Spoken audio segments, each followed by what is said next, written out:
Hello everyone, welcome back. Lately, quite a few people have been making videos about their experiences on Booktube, and they've sort of become a take on the good, the bad, and the ugly.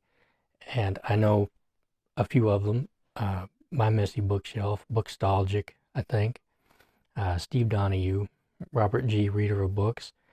Those are the ones that I know of. There are a couple more, I think, but I haven't had time to watch them.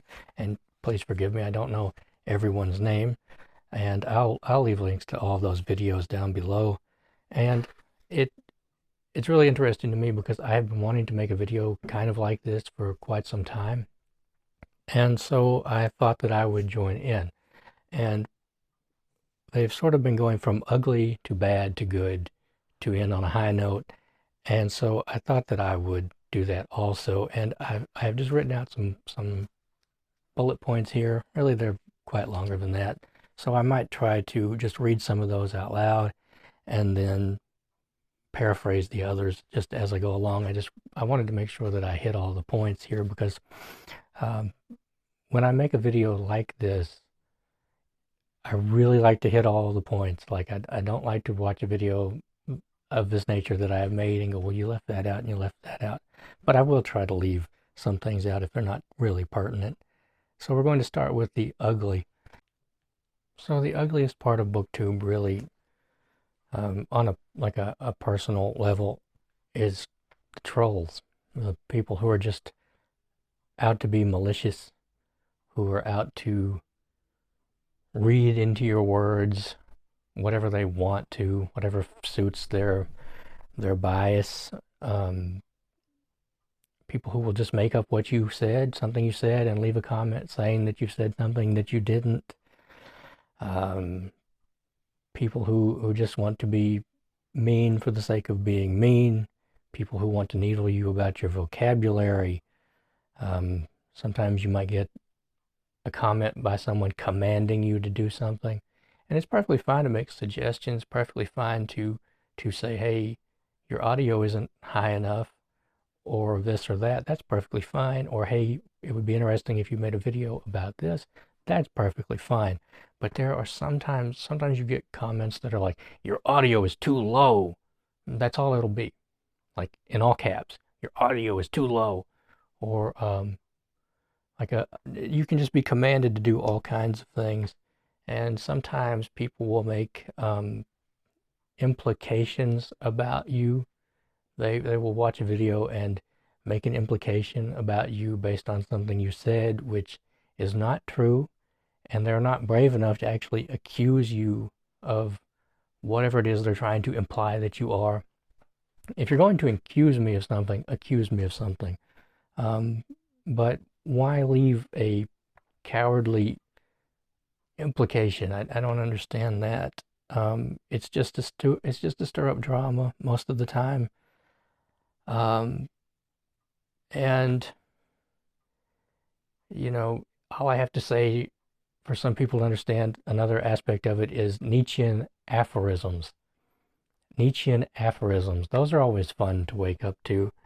Um, why I am so wise and why you are so awful and why you suck so much. And a nice, neat little aphorism that you're too stupid to understand because I'm just making it up as I go along, and you aren't smart enough to read my mind across the airwaves there. And I've noticed that I don't get as many negative comments as a lot of people do. To pick up your phone and think, oh, someone left a comment. Let's see what they have to say, and then it to be just this rude, awful thing that somebody has said. There's no point in it, but it makes them feel powerful. It makes them feel better about themselves. Um, but we all know that they don't really feel very good about themselves. So anyway, I'm just going to move on.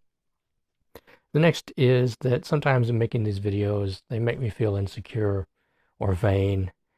Um, you know, especially when I first started, I had more hair than I do now, but I was still bald, and like just seeing myself on video, I was like, mm-mm.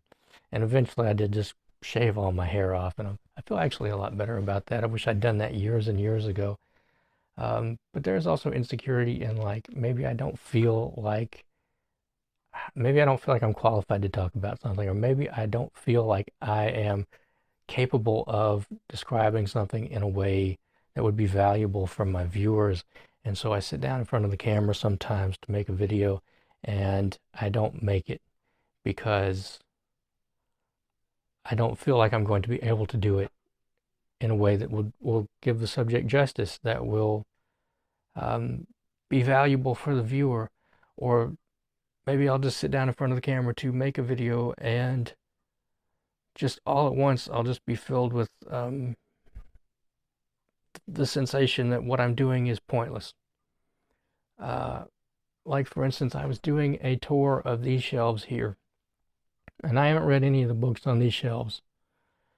And I was doing fine for this shelf and this shelf because I was asking my viewers questions about these books and really interested in their responses. And then I got to this shelf right here, and I don't have any questions about these books, right? I pretty well understand what these books are. And I have just learned that I don't really like to talk about the books that I haven't read, because not only because I don't know what they're about and I'm kind of insecure about that, but because I think sometimes it feels disingenuous for me to do that, because I think there is an idea that maybe by talking about these books on camera, my viewers might expect me to read them soon. Whereas some of these books have been on these shelves for 10, 15, 20 years. So talking about them now doesn't necessarily mean I'm going to get to them. And I think that just bothers me. Um, but I also, if you look right here, right down here where my hand is, I have this shelf of books right here. And this is where I keep the books that I've read. And on that shelf, the Remains of the Day is there. A Passage to India is there. Ramsey Campbell's short story collection is there. And those books are all there. And I've read them quite some time ago. And I haven't talked about them yet because I don't really feel capable of talking about them in a way that is valuable for the viewer. So I am insecure in that way. And I've watched other people talk about some of the books that I have read, and they do so well. They talk about all these interesting things that I just seem to have completely missed. And yeah. And then there's also the fear of saying something that will be taken out of context. Like maybe I'll put my foot in my mouth, or I'll be talking about a book that is about difficult subjects, and maybe I'll say something stupid, and I'm afraid of saying something stupid because I don't want to be attacked, first of all, because sometimes if you say something stupid, I mean, this is the internet, and people can just paste it everywhere and take what you said out of context. And that hasn't happened, but I think that fear is probably lurking in everybody's mind, everybody who makes videos. The next is that sometimes, particularly when I first started, I had a bunch of negative emotions that came out in relation to doing videos, and that almost made me quit. It was a bunch of stuff that comes out of your ego, and so you have resentment towards people who do better than you, people who just pop onto the scene and suddenly they're the golden boy for the moment, and everybody loves them, and you're thinking, well, why them? And then frustration with making videos, frustration with not getting it right, like I said, envy, and a little bit of anger towards this process, anger towards like, well, why is the algorithm like promoting these people and ignoring me? Sometimes there's like a sensation of loneliness or isolation where it's just everybody else seems to be getting acknowledged and not you, and then impatience with the process itself. And that was pretty negative for a while, but I've really overcome all of that, or I have managed to overcome it to the point where it's really background and I don't notice it anymore, or I'm able to see or spot those emotions within myself and push them back down where they belong and push my ego back down where it belongs. And so from the ugly, we will move on into the bad. And the first bad thing that came to mind is that sometimes you will either directly or indirectly, whether through talking to someone or um, just watching their videos or having them comment on your videos, you will get used to their presence, and you will like this person, and you'll look forward to hearing from them. You'll look forward to watching their videos, and then they just vanish. Um, where did they go? And so that's difficult because you might wake up in the morning and one of your favorite channels is gone forever. Uh, People also sometimes die, and sometimes you know that they have died, and that's always sad. And sometimes you wonder if they are still alive because maybe it's an older person who's been making videos and now they just stop. Um, or sometimes people just leave to do other things. They get caught up in life. They get caught up in their career or whatever, and they just quit. And that's hard. But I mean that's part of life.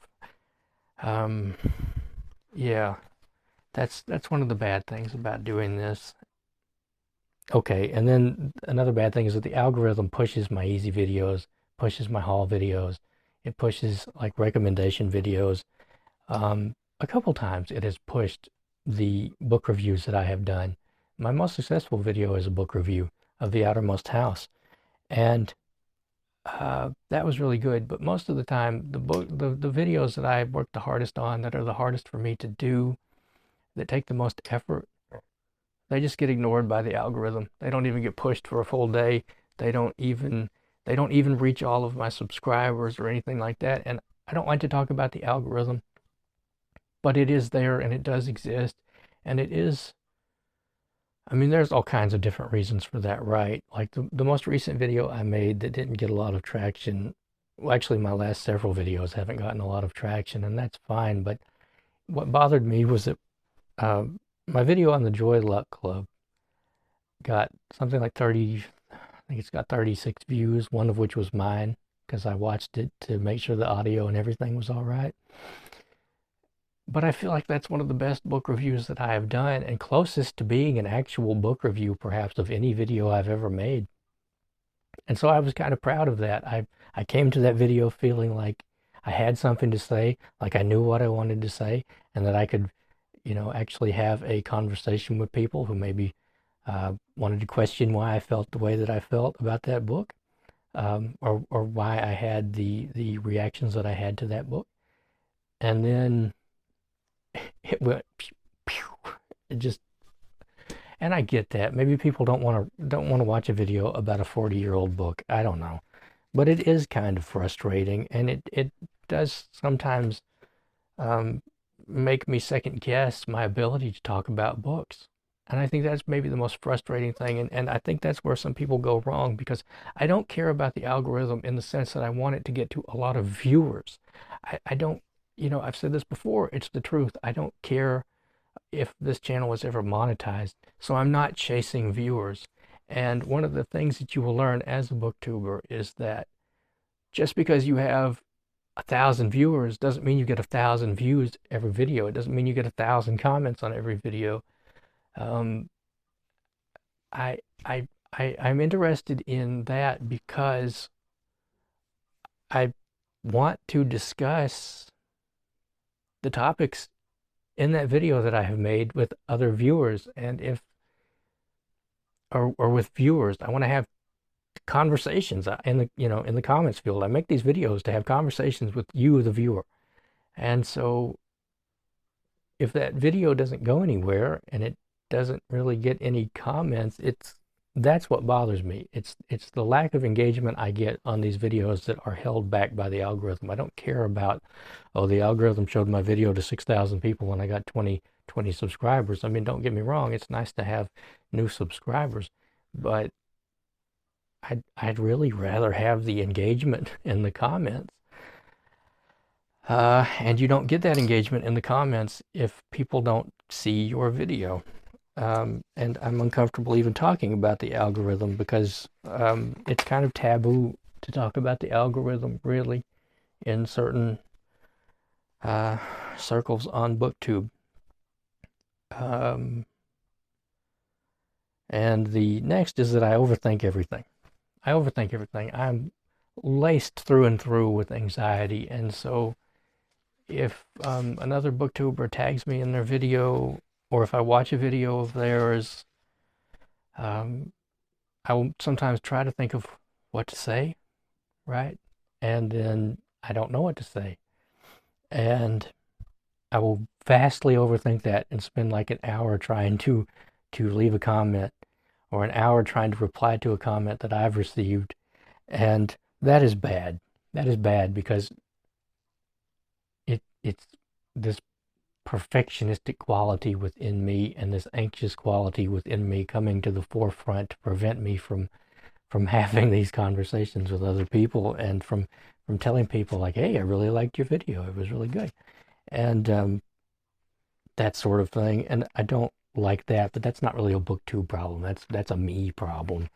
But it is a me problem that creates a booktube problem, because sometimes I feel like maybe that alienates me from my viewers, and maybe that alienates me from other booktubers, because I'm not always as present as I would like to be. I'm not always able to be as eloquent as others and to be as friendly as I would like to be, even though I watch lots and lots and lots of other people's channels and I really enjoy them. I'm not very good at making friends, and I don't know how to connect with other people. And yeah, that was the next one. Not hitting it off with people whose videos I really like, which sometimes I really try to hit it off with other people, and I feel like the reception is lukewarm. And I'm sure that inadvertently other people have felt that from me. Another bad thing is that I can't stop whispering to save my life. I think I'm whispering right now, even though to myself, I feel like I'm speaking normally. And I really wish that I could quit doing that, even though a few people were kind enough to call me the Bob Ross of Booktube, which I really reacted very well to those comments. I got several a while back, and that was very kind of them, because I'm a big fan of Bob Ross. And in fact, Bob Ross is playing in the other room right now. My dogs are in there. They seem to like the noise.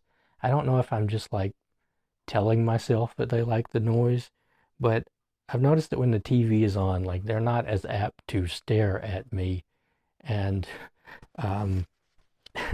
anyway, so then another bad thing is that I'm impatient.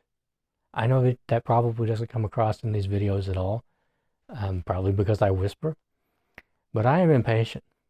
I am not the most patient person on earth. In fact, my mom has told me that I have no patience whatsoever a few times. And it gets worse depending on what I'm doing. I have a lot of patience with other people, but when it comes to something that I am doing, I'm not very patient. So I make a video, and then I immediately want to make that video, go right to my computer, edit that video, and post that video. Just like that. And I sometimes get impatient with the process because it takes longer than I think that it should. And maybe my laptop battery is too low, and lately I've been having laptop battery problems. And so I really want to get going. I really want to go. And that was a lot worse when I started too, because when I started, I didn't know that I could edit videos. And so I would go, and maybe it would take me an hour and a half to make a 10-minute video because I kept sneezing or something like that. Would have to start all the way over. And I have kind of had to teach myself to be more patient as I am doing this. So it's kind of been a good thing in a way, but I'm still impatient. And I have a feeling that after I make this video, I am going to want to run straight in there and upload it and edit it and post it tomorrow, even though I know that I should hang on to this for a little while. So another bad thing is I can't always keep up with other booktubers, my friends. I can't keep up with Booktube in general. I can't always make a video and then post it. I can't keep up with the books that I have read all the time. I can't keep up with the tags that I've been tagged in. I just can't keep up sometimes, and sometimes it's rather overwhelming. Um, and I don't always know how to talk about books, like I've said, so that will get pushed further and further and further back until finally I just don't talk about it at all. Um, and I love, there are other booktubers who can make a video like every day, or they can make a response video in like 20 minutes. 20 minutes after the original video has appeared, they've already got another video up and uploaded. That's crazy to me. Or within an hour or whatever, within a day, and I just always feel like I can't keep up. And so now we're going to get into the good. The good is that I've made friends and acquaintances from all over the world who have similar interests to me, who are interested in books the way I am. And if I never imagined that I would be talking to people in Australia or talking to people in Austria or Poland or Japan, right? I never thought that my videos would have any kind of worldwide interest. I didn't think that they would even really have much of an interest at all to anyone. So, and being able to not meet in person, but to meet online all these other people has really been very nice. And it's really nice to be reminded that there are other people out there in the world who have interests like mine.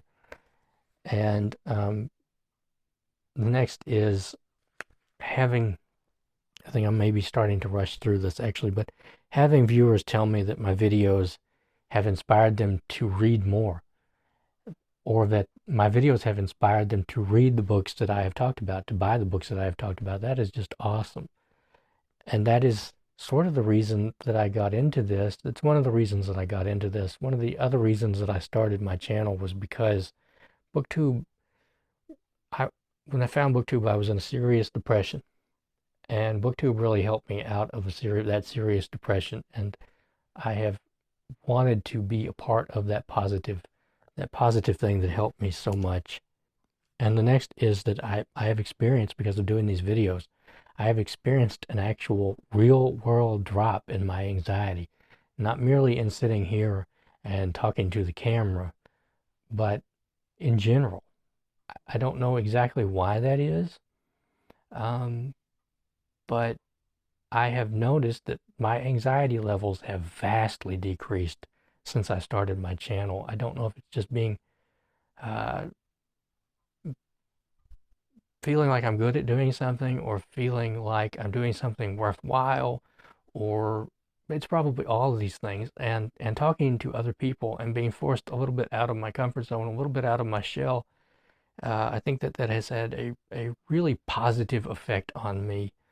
The next is being forced to confront my book buying habits, and having to be more honest with myself about books that I will and will not actually read. So 2020, 2021, 2022 even, and for quite some time, books were really, really cheap. Around where I live, books were like $1 a piece at Goodwills and things like that. And there were loads of books on clearance. And I was buying so many books. I would come back from one day out with like 40 books. And I think that there was an element, after I found Booktube, I think that there was an element of like Booktube made me do it. I think that I was a little bit reluctant to admit that, because I don't always like to admit that I am easily swayed in some ways, or I'm not always aware that I have been swayed by other people. But I was buying a lot of books, and they weren't always books that I was going to read. In hindsight, I realized that I was buying books that I was never going to read, but they were interesting to me, and I wanted to read them because I thought they were interesting. But the reality of the situation was that I just wasn't going to read them. There was just no way I was actually going to read some of these books. And so I've gotten rid of a lot of books. I donated a bunch of books. I sold a lot of books. And it has held me accountable in a way that I was not before, when I had no accountability for it. I didn't have to get in front of a camera. And that's one good aspect of like doing book hauls for me, is that it forced me to look at the books I was bringing into my home that I was buying, spending money on. And so my book buying has vastly decreased. And that has been really good, not just because I'm saving money, but I don't have a lot of books now that I know that I'm not going to read. I still have a few, I'm still going through them, and I think sometimes I have a problem where I buy books and it takes me so long to get to them that when I finally do get to them, I don't understand why I bought them. Like, I don't understand why I was interested in them at the time. And so that just being forced to hold myself accountable in that way has been really good, even though I don't make book haul videos as much as I used to, even when I buy books. The next is that doing this has forced me to improve my speaking skills, my vocabulary, my reasoning skills, my critical thinking skills about books. It has forced me to learn how to be more concise about the books that I have read, talking about the books that I have read, and to talk about the books that I have read in a more effective way. Because I've never really in my life, since I was, I mean, I did it when I was in school, but ever since I left school when I was 16 years old when I left school. I left school when I was in 11th grade. And so before then, I had to do like book reports, but they never had to be very good.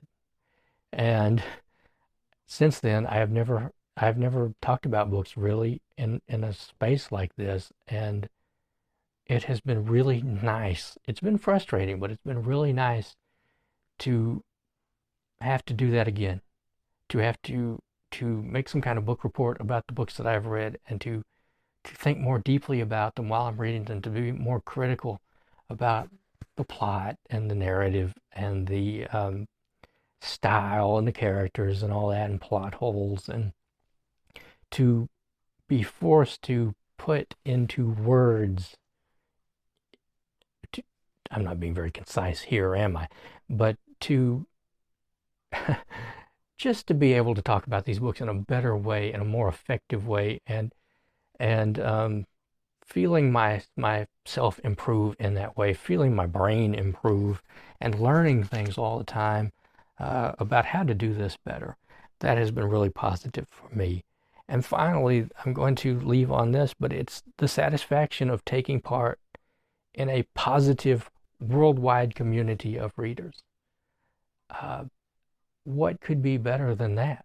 And this is a worldwide community of readers, but I've noticed that there doesn't seem to be much overlap between, say, English-speaking booktubers and Spanish-speaking booktubers, or any language you like. There's all kinds of booktubes all over the world. Really and truly, Booktube is a global thing, and it takes place in many different languages, and that's just awesome. And I can say that I am part of that. What could be better than that? What could be better than saying that I am encouraging people all over the world to read, that I am part of this wonderful worldwide community of readers? I don't know. There's not a lot that I could say about myself that is more positive than that. That is more positive about being part of Booktube. Even though we read different books, we have different ideas about the algorithm and monetization and that sort of thing, I still think that as a whole, in the majority, we are a positive force for good. We are a positive force for reading. And I think that that is just an absolutely wonderful thing. And like I said, regardless of the fact if I never have 1,000 subscribers, or if I never have 5,000 subscribers, or if everything doesn't go as smoothly as I want, or if I could never turn this into a career, which I don't want to turn this into a career anyway. I have nothing against monetization, by the way. I know that I've said that a few times, but I think that there are some people who are really, really hungry for monetization at the expense of all these other wonderful qualities of Booktube. And that's what frustrates me, not the monetization itself. And I just think it's wonderful. I think it is absolutely wonderful that I can make a video and maybe somebody in Japan will watch that video and say, "That's a really interesting book. I want to read that book." Or that I can watch a video that is in Spanish, and maybe it's an author I've never heard of before, and I think it would be really neat if I could read that book, right? And I think that people who stumble on Booktube, because it is actually kind of hard to find Booktube on YouTube if you're not looking for it. It's not something that, and I know this because I actually have two different accounts, and I only have one channel, but I have two different accounts, and it goes back long, long ago to when I went to stay at my dad's house when I was like 18, and I got locked out of my first account, so I had to create a second. So I use that one for like music, like YouTube music, and I use this one for my channel and everything like that. But it's like on that one, I never see Booktube videos, ever. I get a lot of funny videos, I get a lot of garbage videos, but I don't ever see Booktube videos unless they're just super popular. So anyway, I think that the positives, both personally and in this worldwide global community of readers, far outweigh the negativities, both for myself and in the Booktube community in general. And I see, I'm even second guessing this video. That's part of the anxiety, part of the perfectionism. I'm second guessing everything that I have said now, wondering if I said too much, wondering if I didn't say enough. But I deal with that, right?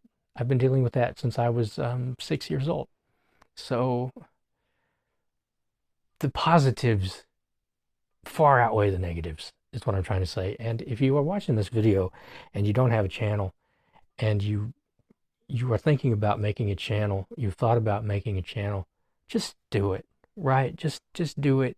And it's going to be hard for a while, and you might have to deal with some rather ugly things from other people, from trolls. You might have to learn to deal with some ugly emotions within yourself.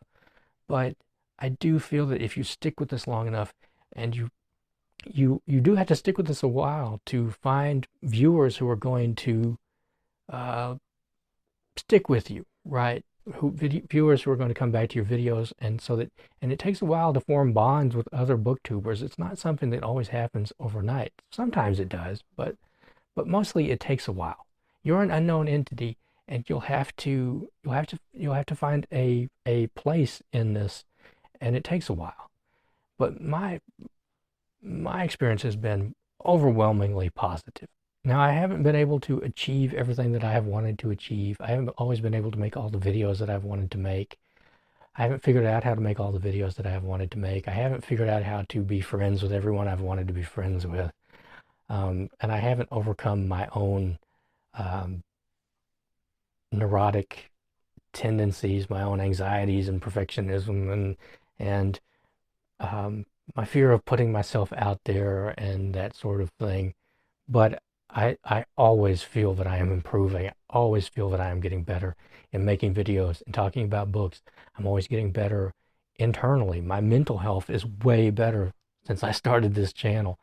And I think that this is a good thing. I'm just going to leave it at that. I think that this is an overwhelmingly good thing. And I feel like I'm rambling. And I want to thank everybody who made one of these videos, one of these style of videos. I want to thank everyone who has viewed this video, and I hope that you will join me in the next one, and I'll see you next time.